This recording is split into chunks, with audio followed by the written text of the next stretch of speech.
Good evening, everyone. Welcome along to the SFC interviews here with former Stevenage centre-back Barry Laker today. So how's things, Barry? Of course, it's very difficult times through lockdown and, finally we've got to do a little bit more as of Monday, isn't it now, just the next few days? Yes, all fine my end. How's things with you, Mike? Yeah, doing well. Doing really good. And I know we were just talking just a moment ago in regards to these interviews that I've been doing. I've actually done, this is my 71st one of these interview streams, and I spoke to one of your former teammates at Stevenage, who was also with you at Farnborough as well. Dan Carroll was one of my first 5 or 6. Yeah, remember that name very well. And so there was quite a few others as well, as I mentioned. But when you were brought in by Graham Wesley, coming across from Farnborough. And what was it that, what were sort of those deciding factors in you coming across to Stevenage? And of course, Farnborough had just got to the FA Cup as well, hadn't they? And had a good run there against Arsenal.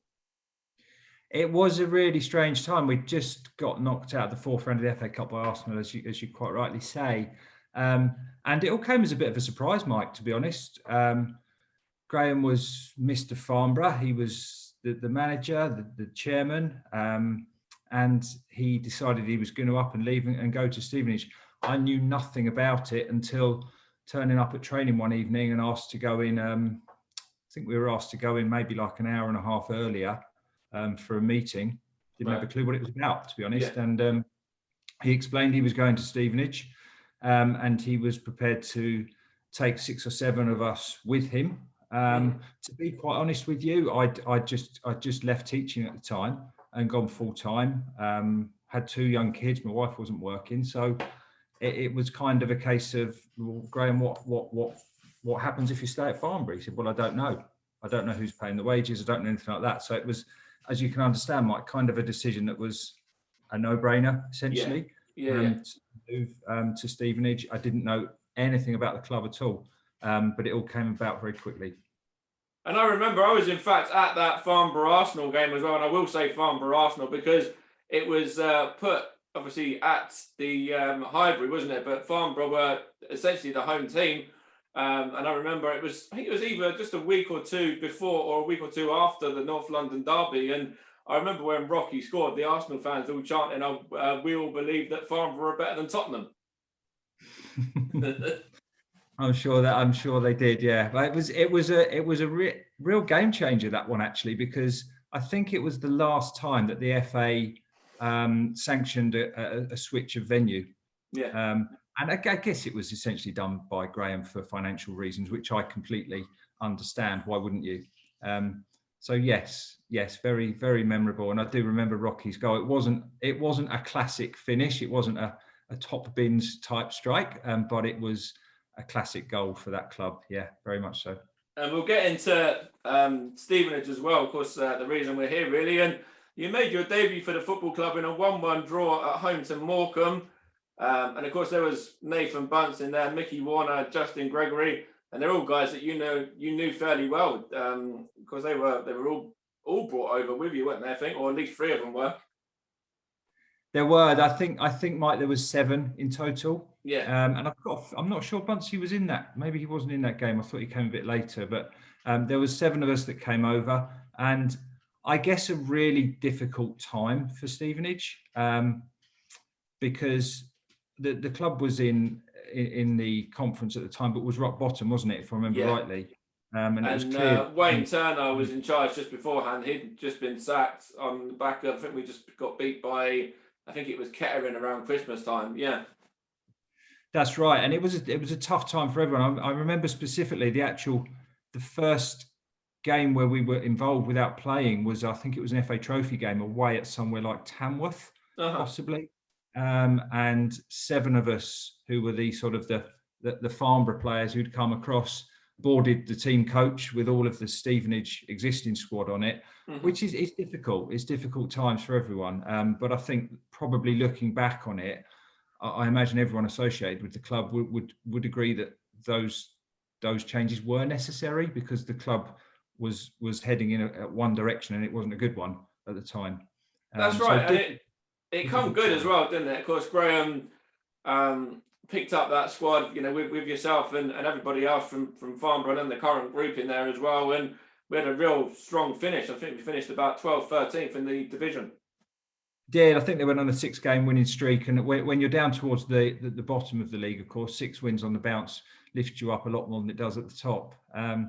So yes, it was a sort of a January towards the end of the season, a sort of maybe a 14, 15 game burst of big change for the club. There was some real key players in that, Mike. I think the likes of Jason Goodliffe, who remained at the club and played and kind of played a big part in galvanising the dressing room, which was a very split dressing room at the time, because people were obviously worried about their futures, and that's understandable in non-league football, isn't it? I mean, it pays the rent for people, but very often it doesn't pay a lot else, and people are sitting on 1, maybe 2-year contracts. So at that time, it needed some real leadership, that dressing room, and I think from the likes of Jason and Lionel Perez, who you'll remember fondly, I'm sure. Absolute character, Lionel, real character, yeah.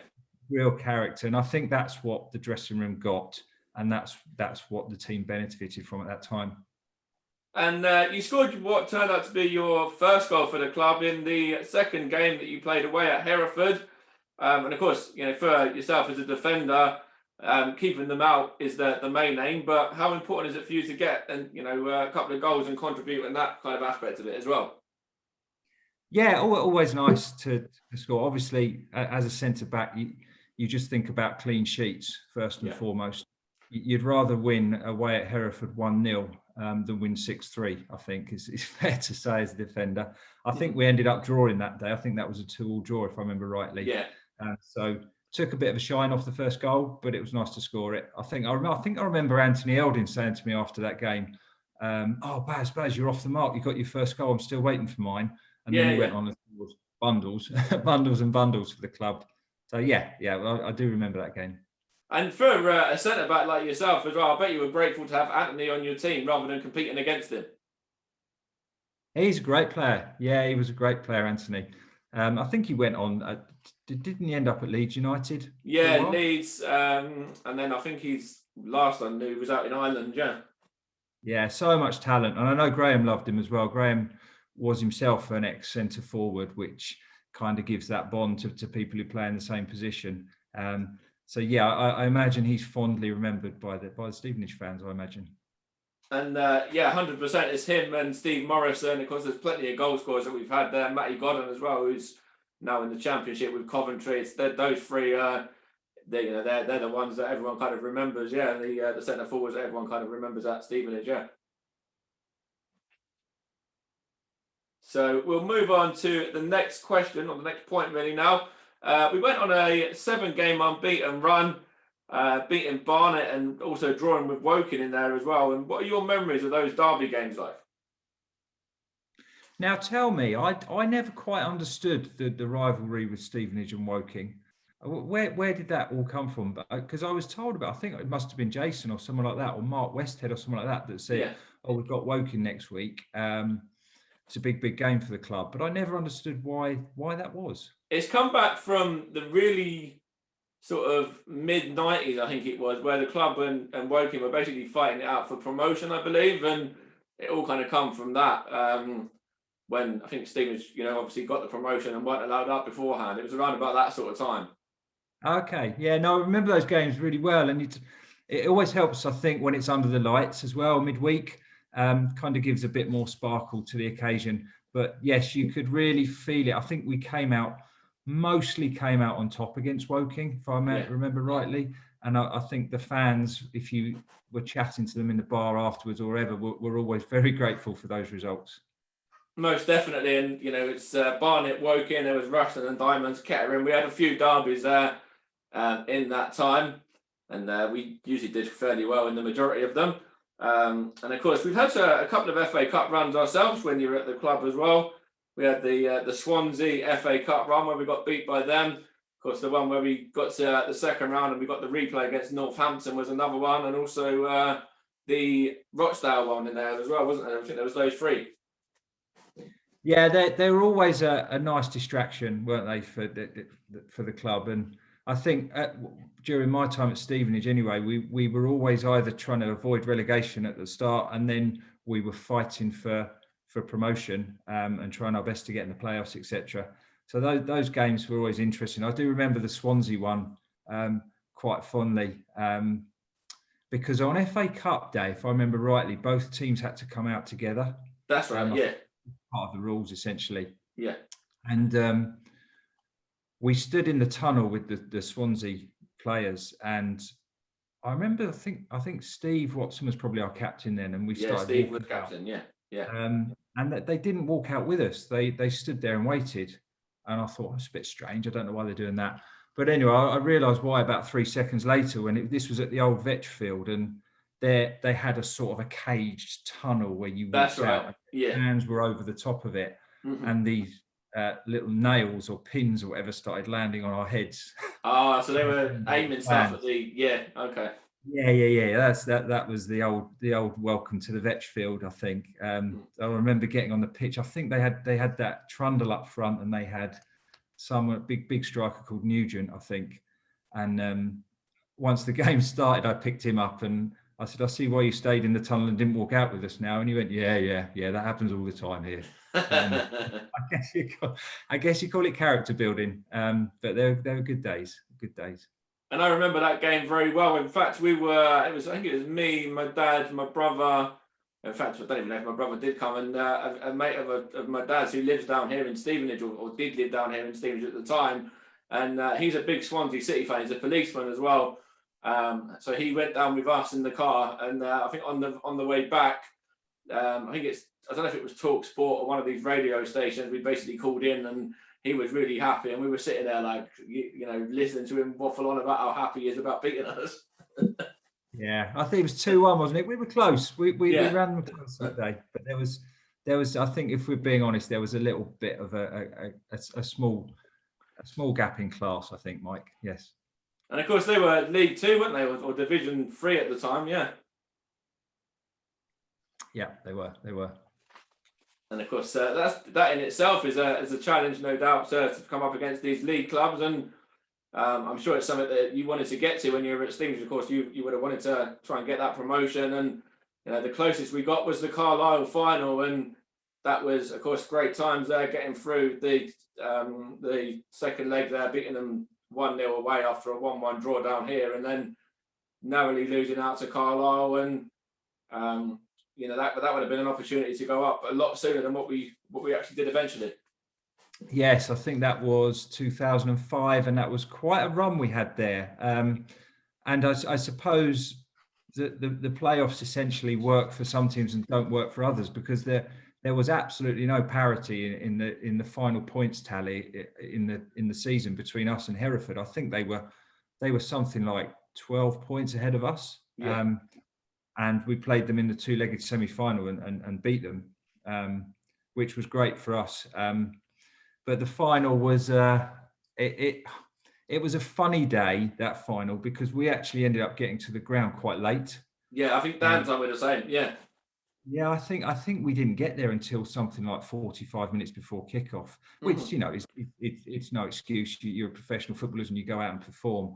But I think that kind of left a bit of a feeling of, crikey, we're just a little bit rushed here, and we went on the pitch, and I think we all looked at each other at the end of that and felt, do you know what, we could have done better there today. It didn't quite go for us. We'd beaten Carlisle twice that season. In the league, yeah, we did, yeah. In the league, home and away. And the away game was a torrid sort of Tuesday night in the snow up in Carlisle, and we came away with the 3 points, which was always a big thing to go up north and come away from big clubs like that. So we kind of felt we could have done better on that day. Mickey Warner had a big chance, didn't he, towards the end, which I still speak to Mick. He lives in Finland now. That's right, yeah. Really good guy. Came over, and his family came over to mine and stayed with us for a couple of nights a year or so ago. Mm-hmm. And he was still shaking his head about that chance, because he never scored many, Mick, but he'd love to have knocked that one in. And we had a few chances in that game. Of course, you mentioned Mickey's chance there, but Darren Stamp had that one off the line as well. And there was a few opportunities that we had. I think when I spoke to Darren, he was a bit. He was kicking himself a bit at the fact he didn't manage to bury that one because he had a good record for, goal scoring record for us as well. Yeah, he's a great goal scorer, Darren Stamp. The non-league Peter Crouch, I think. Yeah, he's very, very he's doing very, very well for himself at the moment, actually, with his studies and everything that he's doing. So that's good, obviously, to hear. So we've touched on that FA Cup run there a little bit, and of course, we played that at the Britannia Stadium rather than at Wembley as well. And what was that like for a player, of course, to play at the Britannia Stadium rather than Wembley? Because it was changed. Was it changed not too long before the playoffs as well? It was fairly. I don't know. I guess they choose somewhere that's reasonably equidistant between different clubs. It wasn't Wembley, which was a shame. But big playing surface. I thought it would suit us actually that day, but it just didn't quite come off for us. I think that there was a big following from Carlisle as well, and in fairness, we took probably 3,000 or 4,000 up there, Mike, didn't we, from Stevenage? Yeah, we did. Yeah, so really good occasion, but just not the result. And of course, we had the song as well, didn't we? I don't know if you remember anything of the song, the fan song that they created. About going off to Carlisle. Going off to the Britannia, sorry. Are you going to sing it for me? No, it was the Amarillo song, wasn't it, I believe? Oh, yeah, I remember. Yeah. I'm not going to sing it. Not now. Maybe when we finish recording. But it was, of course, that was a great moment for the club. And you went on yourself to amass over 100 appearances for the club. I think it's 115 in total, including sub appearances. And how does that feel to be a part of the 100 plus club at Stevenage? Of course, going on and having a successful period of time for yourself as a player. Yeah, it was great, and like I said, the whole move to Stevenage came completely out of the blue, and obviously you're slightly wondering how it's going to go, how you're going to settle in. I'd never even played at Stevenage. I'd never been to Stevenage, but I loved the club. I think it was that half a season and then 3 more seasons I played. So to punch in 111, I think is a reasonable return, or 100 and whatever games it was. Really enjoyed it. Really professionally run club. Just felt it was a shame that whilst I was there, we couldn't take the club into the league. We came close, but I think like when we came in, Mike, it was the right time for all of those players to come in because the club was going in a bad direction. I think when Graham then left in 2006, is that right? Yeah, I think it was 2006. Yeah. When he then left, it was the right time again for us to leave because I'm always frank and honest about things. The squad that was there wasn't quite good enough to get us into the league, and obviously it's so nice to see the club move on beyond that and become a league club, because it is now really is a league club. It's been in League One as well, hasn't it, for a spell. So things are certainly looking up, and although I don't follow things that closely, it's just lovely to keep an eye on the results and see them doing well. And of course, when Stevenage got promoted, it was under Graham as well, back in, was it 2011, 2012 sort of time? And he was the man that brought Stevenage up from the conference and then up through the League Two playoff final as well. And he had a very good squad there that he'd assembled too. It was always going to work for Graham eventually. It was, because, Graham, by his own admission, is Marmite, isn't he? People will love him or hate him. I personally played for Graham for 6 years, I think, and I can't really speak highly enough of the man in the way that he looked after me. I think if you worked hard for him and you showed respect and you dedicated yourself to the shirt that he put on your back, as that was a phrase that he would always repeat in the dressing room. If I'm putting a shirt on your back, I want to see you perform. Yeah. And then he'd look after you and he'd respect you back. And kind of as a player, that was all you ever wanted, really. He did some strange things. He had his strange ways of running things and doing things. But listen, that's all subjective. And one person might agree, the other might disagree. But at the end of the day, it's a results business. And whenever I played for him, he was very much in the business of getting results. And it was no surprise to me that when he went back to the club, he took them up into the Football League, and fair play to him.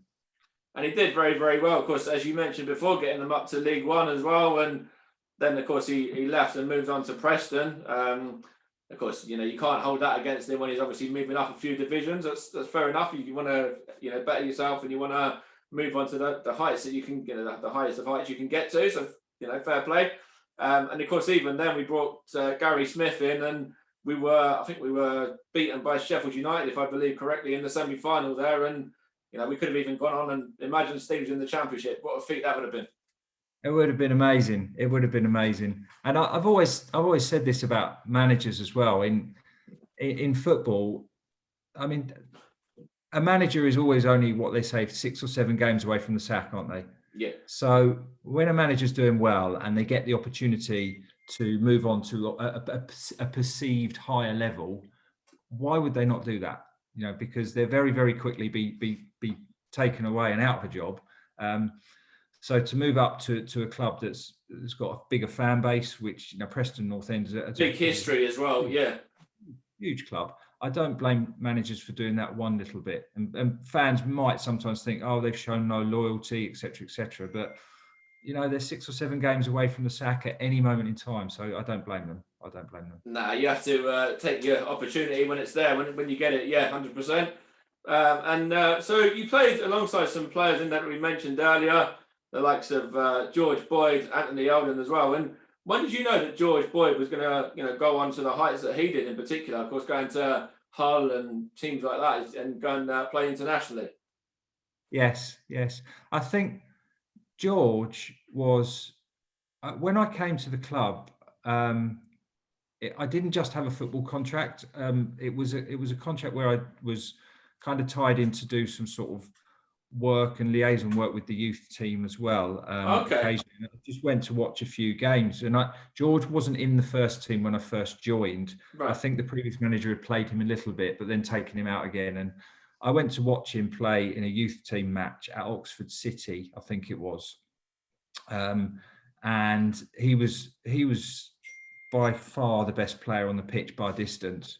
And you knew straight away where he was going. And I say that for the very reason that his attitude and his level-headedness was all in place. He could have been cock of the hoop in that dressing room, by far and away the best player. They all knew it. Everyone knew it. Everyone on the opposition knew it. But he was the one that would be there at the end of the game, leading the warm down. And he that wonderful combination, Mike, of talent but great attitude, because it's always these 6 inches up here. That is where you make it or you don't make it. I mean, if you think about it, you always hear, don't you, about professional footballers, oh, not the most talented player in the world, but great attitude. And that's why he made it. Would train every day, would listen, would work hard, would respect the senior pros and just want to learn all the time. You always hear it that way round. Yeah. You don't ever really hear it the other way around. Reverse, yeah. Oh, terrible attitude, but made it because he's got so much talent. Mm-hmm. And George, I knew from the first time I watched him. And then ironically, he used to come and train with the first team, and he'd regularly put myself and Bunsey and Jason Goodliff on our backsides in training. Yeah. And then he'd apologise for doing it because he was such a humble young man. Mm-hmm. So that's probably the biggest compliment I can pay to George. He's excellent. And of course, we mentioned before we started the stream that Stevenage play Salford at the weekend, which is where George is now. And I'm sure if there were fans there travelling up to Salford to see that game, then they'd definitely get a very good reception from the Stevenage fans if they were in that ground. Absolutely. And I think George, he went from Stevenage to Peterborough. Is that right? It is. Yeah. Yeah. And that was a big move at the time. But to see him go on and on, it's been fantastic. I remember seeing him score a goal for Burnley against Manchester City on the telly. So I was fist pumping, and yeah, it's just nice to see. And so what have we got on here now? You also played alongside Ronnie for a while, Ronnie Henry as well, who's now gone on, and he's now the club's all-time record appearance holder. And he's had that testimonial as well the season before last, and he was a big part of the promotion sides as well. And he's now working with the academy there. And how valuable do you believe that his experience and knowledge of the game is going to be for those youngsters coming through now? Ronnie, yeah, he's had many years. Is he still playing? I think he's playing at Billericay, but he's also coaching the academy. Is he? Good man, good man. Yeah, I mean, he came in on trial when I was at the club, actually.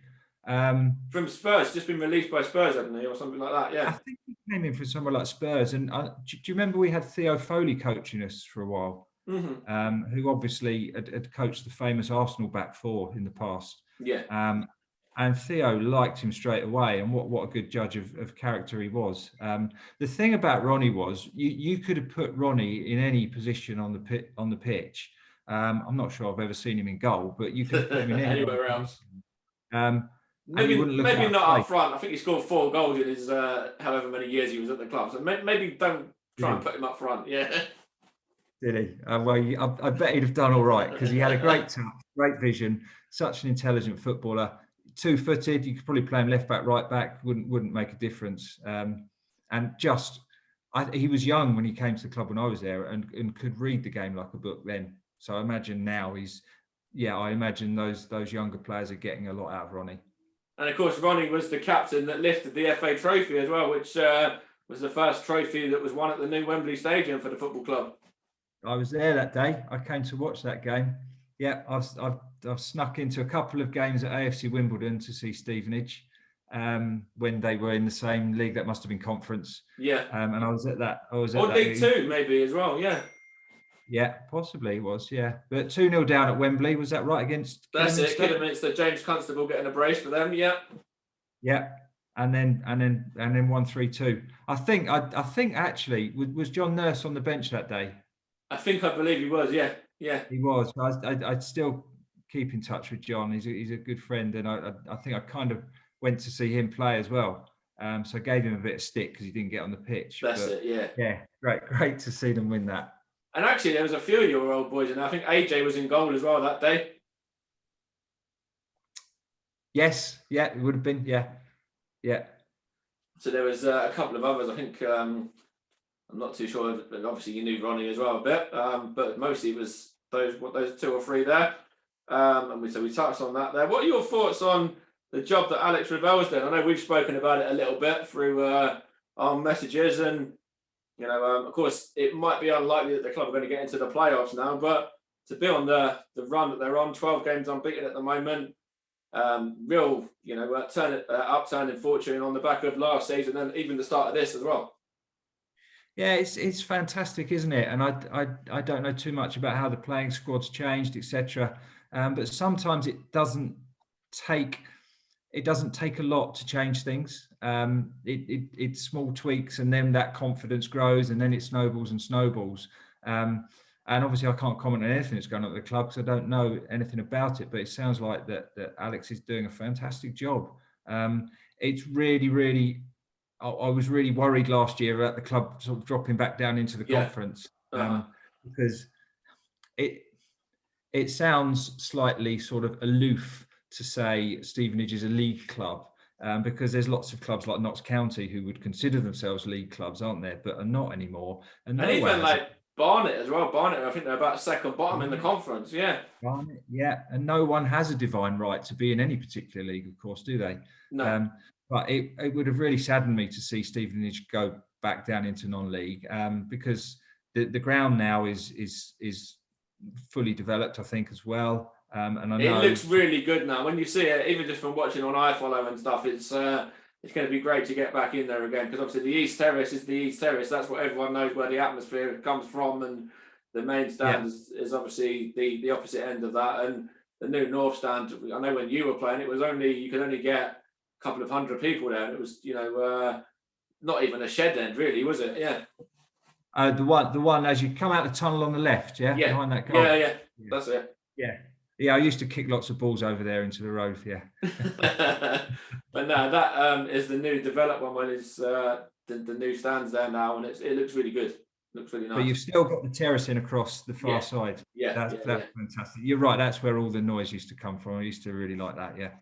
and that will always be there. I don't ever see that changing. I think the day that changes is the day that the atmosphere kind of loses its edge a bit. Yeah.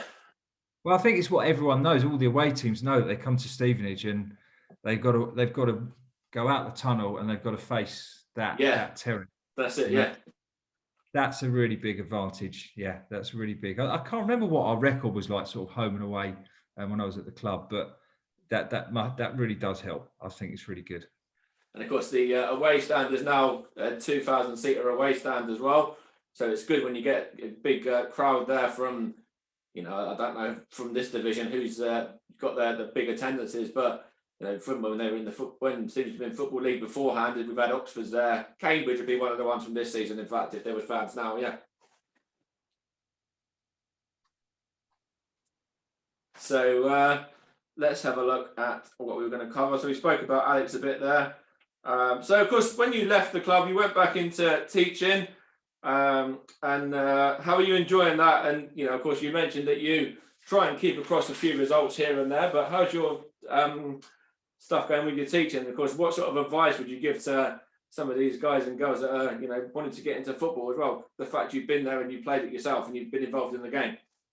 Yeah, I mean, firstly, teaching's terrific. I've been out of the game probably 15 years now. So I had the opportunity to go back to my school that I was at before. They took me back, and then I moved on to a school called All Hallows down in Aldershot, Farnborough area as a deputy head. Yeah. And took a headship at a brand new school called Coomwood School in South Croydon, kind of South London, in 2018. And that's been fantastic because you build up your years of experience in teaching, and then someone gives you a brand new school, which essentially is like saying, look, there's a blank canvas, use all your experience and build it and design it the way that works. So I feel absolutely blessed in that respect. It's hard work. Teaching is hard work. You punch in 60, 65, 70-hour weeks on a regular basis, but you're never clock watching, and you just kind of, especially as a head, you feel invigorated to help the students, help them make progress, help them improve themselves, and also for me as a head, the staff as well. Running a school, running a staff room is completely different to a dressing room in terms of football. But there's a lot of transferable skills there, and I do feel that buzz every day going into work, and that's why I consider myself so lucky. And I think when a lot of players leave the profession, which happens at some point in their 30s usually. I think a lot of them do struggle, and we know that ex-players struggle to find that sort of that purpose, that raison d'être, and the sort of the thing that drives them on, because it's been football for so many years. And for me, I was lucky because teaching does give you that buzz. It does keep you on your toes, and it's great in that respect. And yes, lots of young footballers, lots of talented young footballers at our school now. We have a chap who you might know the name of, called Bobby Bowery, who used to play for Crystal Palace. Okay, I recognise the name. Yeah. Yes, his coaching company come in and do all of our coaching. They're called Valenti, and they do a really terrific job in talking to the children and keeping them grounded, so that talent doesn't get wasted, and so that it's really well nurtured. So we've got a really good thing going on. It's really good. That's great to hear, and I think we're probably going to wrap it up in a second. I just want to see whether there was anything else. So of course we touched on the club being promoted as well, and finally, I suppose the last couple of questions, the last two really, would be that the club have been out doing some excellent work in the local community during the pandemic as well. And how important is it for clubs, not just like Stevenage, but any of these sort of clubs, to give back to those fans and people that are giving up their Saturday and their Tuesday night sometimes to come and support them on a match day? Yeah, well, I think we've all been through such a different year, haven't we, in the last year? And one thing it has done, I think, although strangely people are more remote from each other, I think it's brought people together a lot. And for clubs to go out and do stuff, it's a no-brainer, isn't it? It's really important. And I know for a fact that clubs, I mean, I've played at Sutton United, Farnborough, Stevenage, clubs like that, Yeah, that they are nothing without the fans. And I do feel for the footballers a little bit at the moment playing without the fans there. And that sounds a strange thing to say, but that it must be a relationship, Mike. It has to be a relationship. And if the fans don't feel valued and don't feel that the players and the club are there to try and help them as well, then that's wrong, isn't it? That's not right. 100%. And that's where, of course, the club going on this 12-game unbeaten run without having fans in as well. That's where it's, twice as good really for the football club. And, of course, it looks very likely that the club are going to probably miss out on the playoffs this season because of the extra games that have been played. But, you still got that opportunity, and you never know. There's still points to play for. And while there's points to play for, there's always that bit of hope. Of course there is. And momentum's an amazing thing in football as well, isn't it? That you can carry that momentum through from one season to the next. I know you end up with a sort of a 2-month break in between. Yeah. But I'm sure it will help the club next season if they're winning games at the back end of this. Absolutely, and of course you touched on earlier just briefly your relationship with the Stevenage fans as well, and of course hearing your song, of course, would have been another great moment for you. I'm not going to sing your song either, but it was another good one. Come on, you must be a singer, Mike. Come on. Yeah, listen, I think it's easy. It's easy to support a big club like United or City or Chelsea or everyone else. To support your local club is a fantastic thing to do.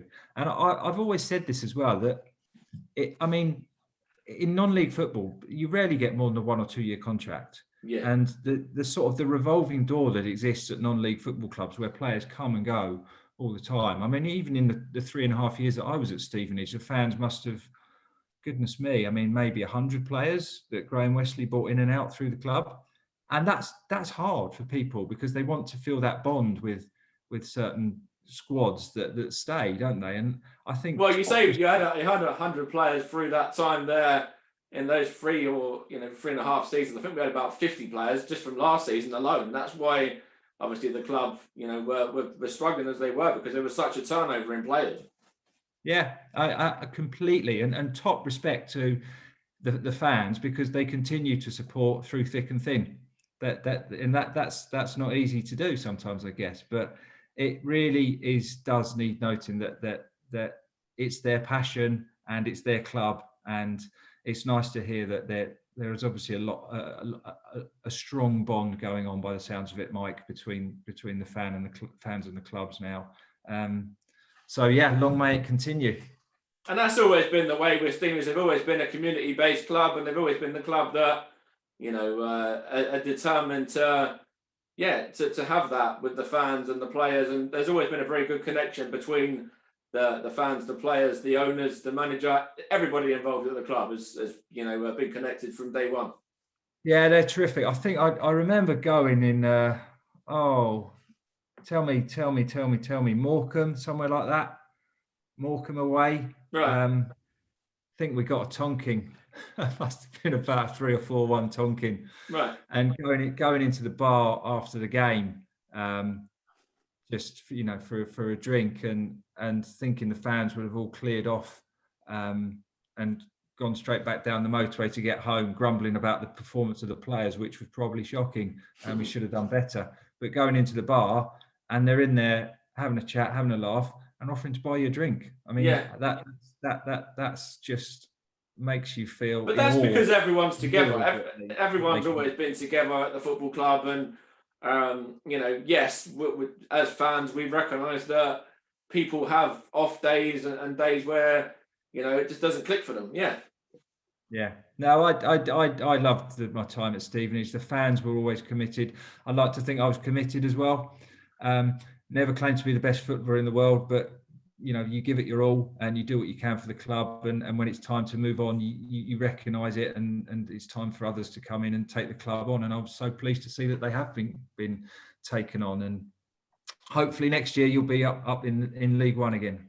Hopefully, that'd be great. It'd be a big achievement. And of course, when you left the club, you left because you had an injury as well, didn't you? So how's that all been holding up? As the injury, is that there's no lasting effect from that or anything like that? Is there, or everything all right on that end now? No, it's back. it's the spine, and the spine where it's sort of the discs have crumbled, so you run around on it too much and your back seizes up and your glutes seize up and your hamstrings go. And to be honest with you, I was always considered myself a sort of a 40, 45 game a season man. Right. In the last year, I think I only managed about 24, 25 games. Mm-hmm. And it just didn't feel right, Mike. It wasn't me. I wasn't one that wanted to be in the treatment room while everyone else in the squad was out putting it in on the training pitch. And that wasn't me. So slightly premature departure, perhaps, at the age of 32. But I just didn't want to be that player that was taking the wages without really performing to the level I knew I was capable of, and just getting frustrated with people like Boyd and Nurse running rings around me in training. That's a good place to leave it, I think, there, Baz. So thanks very much for your time this evening, and I'm sure you'll go on and you'll do very, very well in terms of your head teacher role that you're in at the moment, and I'm sure everything's going to be absolutely fantastic there, mate. So all the very best to you. Oh, listen, thanks, Mike, and God bless to everyone at Stevenage. You're a great bunch. All the best. Cheers. Thanks a lot, Barry. Cheers. Bye-bye. Bye-bye.